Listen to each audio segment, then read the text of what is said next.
So, welcome back ulit sa aking channel. So, ang gulo ng buhok ko. Gagawa ko ngayon ng prank. Ipaprank ko ngayon yung cupboard ko.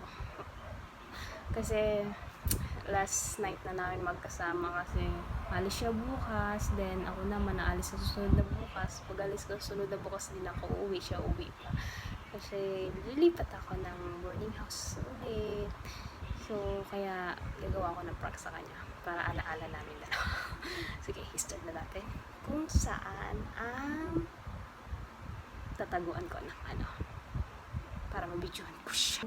Diyan ako sa ilalim ng tatago mamaya. So, dito ako magtatago mamaya para diyan sa ilalim ng nito. So, pagkatapos ng guys. So, guys, papatayin ko lahat ng ilaw tsaka ilalak itong pinto nito. So, kunwari wala ka na tao. So,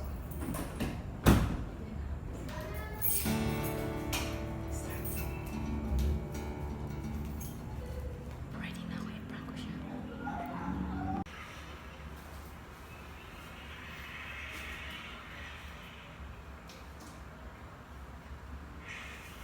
Napawis na ako, kahintay sa kanya. Wala pa rin siya. Mga 20 minutes pa siguro siya bago naman. 20 minutes ako dito pa. Napawis. Tingnan mo din sa ilalim ako ng lababo ngayon.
Hindi mo ako na-prank kasi ano ba talaga, na-enjoy ka.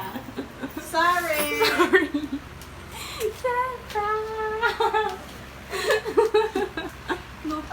Ay! Ang Tatakutin sana kita eh. Sorry, don't sa ako.